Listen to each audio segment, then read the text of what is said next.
إلهنا ما أعدلك مليك كل من ملك لبيك قد لبيت لك لبيك إن الحمد لك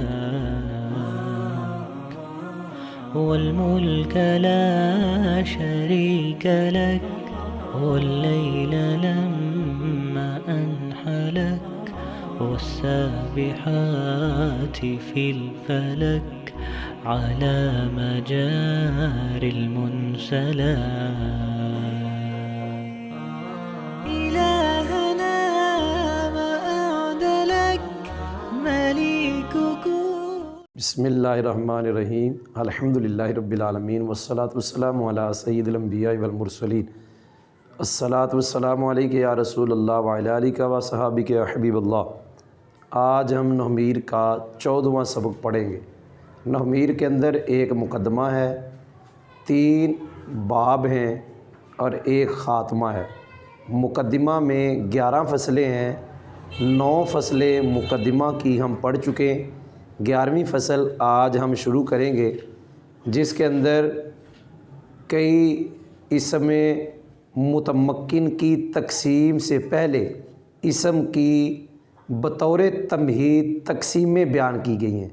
یہ جو 10ویں فصل ہے اس میں ہم 9ویں فصل 8 فصلیں مقدمہ کی پڑھ لی، 9ویں فصل کے اندر اسم متمکن کی تقسیم سے پہلے اسم کی چند تقسیمیں بطور تمہید ذکر کی گئی۔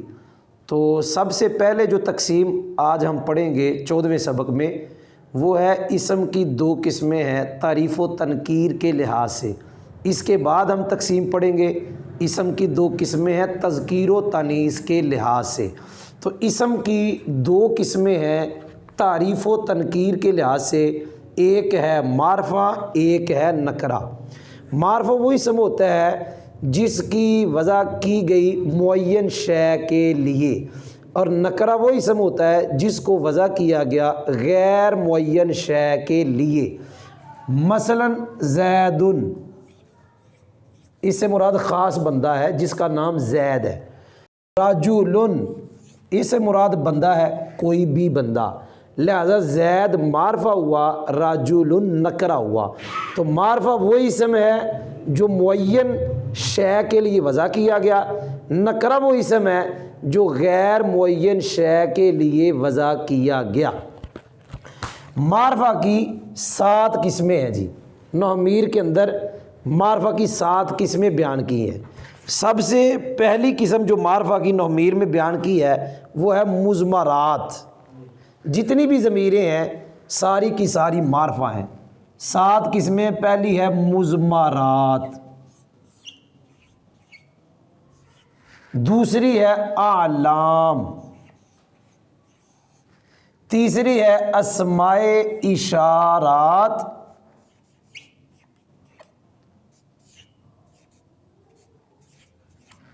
اور اسماء موصولہ۔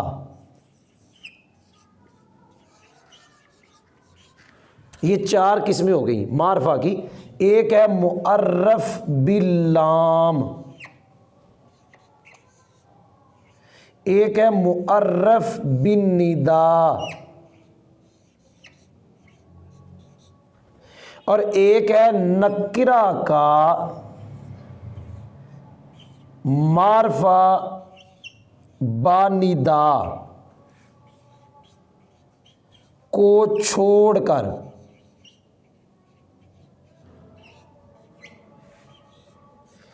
اوپر والی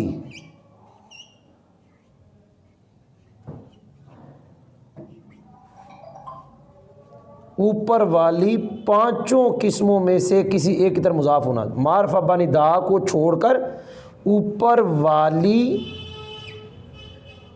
5 قسموں میں سے کسی ایک کی طرف مضاف ہونا، یہ معرفہ کی 7 قسمیں ہیں۔ نمبر 1 مضمرات، نمبر 2 اعلام، نمبر 3 اسماء اشارات، نمبر 4 اسماء موصولہ، نمبر 5 معرف باللام، نمبر 6 معرف بالندا، اور نمبر 7 نکرہ کا معرفہ بندا کو چھوڑ کر اوپر والی 5 قسموں میں سے کسی ایک کی طرف مضاف ہونا۔ مضمرات جتنی ضمیریں ہیں ہم نے پڑھ لی ہیں، اعلام جتنے نام ہیں سارے معرفہ ہیں، اسماء اشارہ جتنے ہیں سارے معرفہ، اسماء موصولہ جتنے ہیں سارے معرفہ، جس کے شروع میں الف لام آ گیا تعریف کا وہ بھی معرفہ، جس کے شروع میں حرف ندا آ گیا اکثر وہ بھی معرفہ، اور نکرہ جو مضاف ہوگا ان 5 میں سے کسی ایک کی طرف معرفہ بندا کو چھوڑ کر وہ بھی معرفہ ہوگا۔ یا چوتھی اور تیسری جو قسمیں اسماء اشارات اور اسماء موصولہ، ان کا ایک نام ہے مبہمات، نام ہے ان کا کیا؟ مبہمات۔ ان کو مبہمات اس لیے کہتے ہیں کہ اشارہ اپنا معنی دینے میں مشار الیہ کا محتاج ہوتا ہے، اس میں اشارہ کے معنی میں ابہام ہوتا ہے، اسی طرح موصولہ کے معنی میں بھی ابہام ہوتا ہے، اس لیے ان دونوں کا نام رکھ دیا مبہمات۔ تو اسم کی تعریف و تنکیر کے لحاظ سے 2 قسمیں معرفہ اور نکرہ ہم نے پڑھ لی۔ معرفہ وہی اسم ہے جو معین شے کے لیے وضع کیا گیا۔ معرفہ کی 7 قسمیں ہیں، مضمرات، اعلام، اسماء اشارات، اسماء موصولہ، ان دونوں قسموں کو مبہمات بھی کہتے ہیں۔ معرفہ بانیدہ جیسے یا رجل، معرفہ بالف لام جیسے الرجل، اور 7ویں قسم ہے کہ نکرہ معرفہ بانیدہ کو چھوڑ کر 5 میں سے کسی ایک کی طرف مضاف ہو۔ نکرہ کی تعریف، نکرہ وہ اسم ہے جو غیر معین چیز کے لیے وضع کیا گیا۔ ایک اور تقسیم پڑھنے لگا ہوں یہاں پر میں، اسم کی دوسری تقسیم وہ ہے تذکیر و تانیث کے لحاظ سے، کہ اسم کی 2 قسمیں تذکیر و تانیث کے لحاظ سے، مذکر اور مؤنث۔ مذکر وہ اسم ہوتا ہے جس میں علامت تانیث نہ ہو، مؤنث وہ اسم ہوتا ہے جس میں علامت تانیث ہو۔ تانیث کی علامت جس میں ہوگی وہ مؤنث، اور جس میں نہیں ہوگی وہ مذکر۔ یہ مذکر ہے، یہ مؤنث ہے۔ تو مؤنث اس کو کہیں گے جس میں تانیث کی علامت ہوگی، مذکر اسے کہیں گے جس میں تانیث کی علامت نہیں ہوگی۔ اچھا جی کیسے پتہ چلے گا علامت ہے؟ علامتوں کا پتہ چلے گا تو ہم کہیں گے یہ مؤنث ہے۔ تانیث کی علامتیں 3 ہیں۔ نمبر 1 تا ملفوظہ، جیسے فاطمہ، آخر میں تا ملفوظہ ہے جو پڑھنے میں آ رہی، حالت وقف میں ہا ہو رہی ہے۔ نمبر 2 الف مکسورہ، جیسے حب لا، یہ الف مکسورہ تانیث کی علامت ہے۔ الف ممدودہ حمراء، الف مکسورہ وہ ہوتا ہے کہ جو اسم کے آخر میں آتا ہے، اور مکسورہ مطلب ہے اس کو روکا گیا، کس سے؟ حرکت سے، کہ اس پہ حرکت نہیں آ رہی۔ حب لا حرکت نہیں آ رہی، مکسورہ کا معنی اس کو روکا گیا۔ حمراء الف ممدودہ یعنی وہ الف جس کے بعد حمزہ ہو، یہ بھی تانیث کی علامت ہوتی ہے، لیکن میں بتاؤں گا کسی دن کہ ہر الف مکسورہ تانیث کی علامت نہیں ہوتا، ہر الف ممدودہ تانیث کی علامت نہیں ہوتا۔ ہاں وہ الف ممدودہ کہ جو زائدہ ہو وہ تانیث کی علامت ہوتا ہے، اسی طرح وہ الف مکسورہ جو زائدہ ہو وہ تانیث کی علامت ہوتا ہے۔ میں نے اشارتاً کچھ بیان کر بھی دیا۔ چوتھی علامت تانیث کی ہے تا مقدرہ، جیسے اردن، یہاں تا مقدرہ ہے تو تانیث کی علامت ایک یہ بھی ہے۔ اب کیسے پتہ چلے گا کہ یہاں تا مقدرہ ہے؟ یہ کیسے پتہ چلے گا کہ یہاں پر تا مقدرہ ہے؟ نمبر 1 کسی اسم کی آپ تصغیر بناؤ تو پتہ چل سکتا ہے کہ تا مقدرہ ہے۔ ارد کی ہم تصغیر بنائیں گے تو وہ آتی ہے اریدتن، کیا آتی ہے؟ تو اس میں تا آ گئی، تو جو تصغیر ہوتی ہے وہ اسماء کو اپنی اصل کی طرف لٹاتی ہے، پتہ چلا ارد میں تا مقدرہ ہے۔ ایک طریقہ پتہ چلنے کا تا مقدرہ وہ یہ ہے کہ اسم کی تصغیر بناؤ۔ دوسرا طریقہ یہ ہے کہ وہ جو اسم ہے اگر اس کی طرف مؤنث کی ضمیر لوٹے تو اس سے بھی پتہ چل جاتا ہے کہ وہ مؤنث سمائی ہے، اس میں تا مقدرہ ہے۔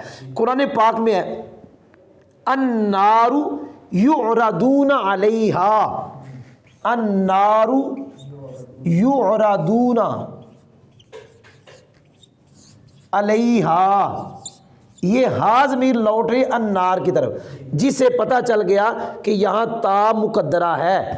تیسرا طریقہ میں بتانے لگا ہوں کہ جس سے پتہ چلے گا کہ یہاں تا مقدرہ ہے، وہ یہ ہے کہ کسی اسم کی طرف فعل مؤنث کا اسناد ہو، یعنی آگے اسم ہے لیکن جس فعل کی نسبت ہے وہ مؤنث ہے، جیسے قرآن پاک میں ہے وَلَمَّا فَاصَلَتْ الْعِیرُ، تو فاصلہ تل پڑھیں گے، تو اب یہاں پر ایرو یہ فاعل ہے اور فاصلت فعل مؤنث کی ادھر نسبت ہے، جس سے پتہ چل رہا ہے کہ ایرو مؤنث ہے۔ نمبر 4، اس میں اشارہ مؤنث لایا گیا ہو، جیسے ہاذی جہنم، اب لفظ جہنم کے لیے اس میں اشارہ مؤنث آیا، اس سے بھی پتہ چلے گا کہ وہاں تا مقدرہ ہے۔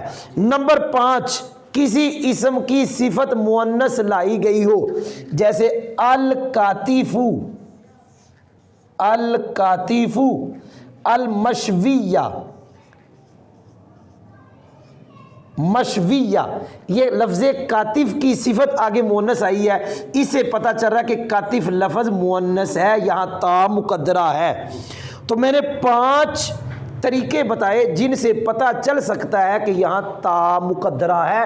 نمبر 1، تصغیر، جیسے اردن کی تصغیر بناؤ تو تا نظر آ جائے گی۔ نمبر 2، ضمیر مؤنث کی طرف لوٹے، مؤنث کی لوٹے کسی اسم کی طرف، پتہ چل جائے گا وہاں تا مقدرہ ہے۔ نمبر 3، مؤنث فعل کی اسم کی طرف نسبت ہو، پتہ چل جائے گا یہاں تا مقدرہ ہے، جیسے یہاں اس میں اشارہ مؤنث لایا گیا ہو، پتہ چل جائے گا تا مقدرہ ہے۔ مؤنث کسی اسم کی صفت آئی ہو، پتہ چل جائے گا یہاں تا مقدرہ ہے۔ جس اسم میں تا مقدرہ ہوتی ہے وہ مؤنث ہوتا ہے، اس کا ایک نام مؤنث سے سمائی بھی ہے۔ یا ایک سوال ہو سکتا ہے کہ ہیا ضمیر مؤنث ہے، حاضی اس میں اشارہ مؤنث ہے، اس میں تو تنیز کی کوئی علامت نہیں، نہ تا یہ ہے، نہ مقصورہ ہے، نہ ممدودہ ہے، نہ تا مقدرہ ہے۔ اس کا جواب یہ ہے، یہ جو ہم نے علامتیں 4 پڑھی ہیں مؤنث کی، یہ اس میں متمکن جو مؤنث ہے اس کی علامتیں، اور ہیا اور حاضی یہ اس میں غیر متمکن ہے۔ میں نے سوال کا جواب دے دیا۔ مؤنث مانوی جس میں تا مقدر ہوتی ہے، کبھی ہمیشہ اس میں مقدر ہوتی اور کبھی مقدر کر بھی لیتے کبھی، یعنی 2 طرح کا ہے مؤنث مانوی۔ اس کے 3 نام ہو گئے، 2 نام جس میں تا مقدرہ ہوتی ہے، اسے مؤنث مانوی بھی کہتے، مؤنث سمائی بھی کہتے۔ یہ 2 طرح کا ہے، ایک وہ ہوگا جس میں ہمیشہ مقدر، جیسے النار ہمیشہ مقدر، جیسے الکتف ہمیشہ مقدر، جیسے جہنم ہمیشہ مقدر، جیسے عیر ہمیشہ مقدر۔ کچھ مؤنث مانوی وہ ہیں جن میں کبھی مقدر مان لیتے ہیں کبھی نہیں مانتے، جیسے لفظ حال، کبھی اس کے اندر تا مقدر مان لیتے ہیں، اس کو مؤنث کہتے ہیں، کبھی مقدر نہیں مانتے پھر اس کو مذکر کہتے ہیں۔ تو یہ اسم کی جو تقسیم ہے مذکر مؤنث کے لحاظ سے یہ ابھی مکمل نہیں ہوئی، اس لحاظ سے کہ ہم نے مذکر پڑھ لیا، مؤنث پڑھ لیا۔ اب ہم مؤنث کی 2 قسمیں پڑھنے لگے ہیں مؤنث کی، ایک ہوتا ہے مؤنث حقیقی اور ایک ہوتا ہے مؤنث لفظی غیر حقیقی۔ یہ مؤنث کی 2 قسمیں ہیں، حقیقی لفظی، اس کو آپ غیر حقیقی بھی کہہ سکتے ہیں، دونوں طرح ہے۔ اب ان کی تعریفیں پڑھنے لگا ہوں۔ مؤنث حقیقی وہ مؤنث ہے جس کے مقابلہ میں حیوان مذکر ہو، جیسے امراتن یہ مؤنث ہے، اب اس کے مقابلے میں حیوان مذکر ہے رجل، یہ اس کے مقابلہ میں ہے۔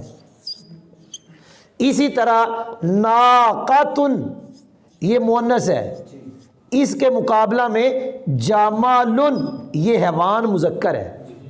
اب ایک سوال ہوگا کہ اس کے مقابلہ میں تو لفظ مذکر ہے، حیوان مذکر تو نہیں، آپ نے غور نہیں کیا۔ لفظ امرأۃ کے مقابلہ میں کون ہے؟ راجل، راجل حیوان نہیں، یہ تو لفظ ہے۔ ناقۃ کے مقابلہ میں جمل، جمل حیوان نہیں، لفظ ہے۔ تو ہم تعریف کو تھوڑا سا بدل لیں گے، ہم اب تعریف یوں کریں گے، مؤنث حقیقی وہ مؤنث ہے جس کے مدلول کے مقابلہ میں، جس کے مدلول کے مقابلہ میں حیوان مذکر ہو۔ اب امراتن جو ہے اس کے مدلول ہے عورت، اور اس کے مقابلہ میں حیوان مذکر ہے، وہ کون ہے؟ بندہ۔ اسی طرح اس کا جو مدلول ہے اونٹنی، اس کے مقابلہ میں حیوان مذکر ہے۔ یہ لفظ بتا رہا ہے کہ اس کا جو مدلول ہے عورت اور اس کا جو مدلول ہے بندہ، یہ اس کے مقابلہ میں ہے۔ بار مؤنث حقیقی کی تعریف میں نے پڑھا دی۔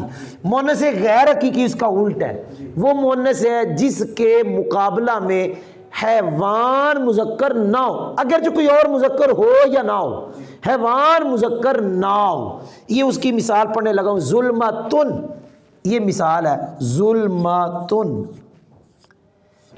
اس کے مقابلہ میں حیوان مذکر نہیں ہے، حیوان مذکر نہیں۔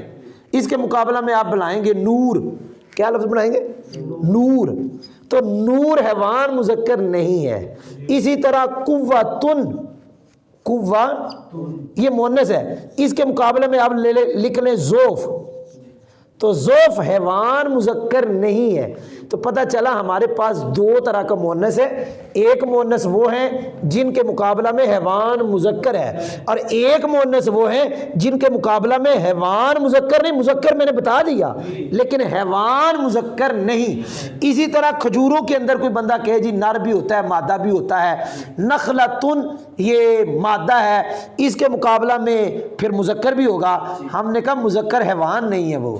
تو مؤنث غیر حقیقی وہ مؤنث ہے جس کے مقابلہ میں حیوان مذکر نہ ہو، اور حقیقی وہ ہے جس کے مقابلہ میں حیوان مذکر ہو۔ تو یہ ہم نے آج 14ویں سبق میں اسم کی دو تقسیمیں پڑھی، تعریف و تنکیر کے لحاظ سے ایک تقسیم، تذکیر و تانیث کے لحاظ سے دوسری تقسیم۔ تعریف و تنکیر کے لحاظ سے یوں پڑھا کہ معرفہ اور نکرہ، معرفہ کے نیچے ساتھ۔ تذکیر و تانیث کے لحاظ سے پڑھا مذکر اور مؤنث۔ پھر مؤنث کی دو قسمیں پڑھی، مؤنث حقیقی اور مؤنث غیر حقیقی۔ یوں ہمارا 14واں سبق نحمیر کا مکمل ہوا۔ آج ہم نے 14واں سبق جو پڑھا ہے اس میں اسم کی دو تقسیمیں پڑھی ہیں۔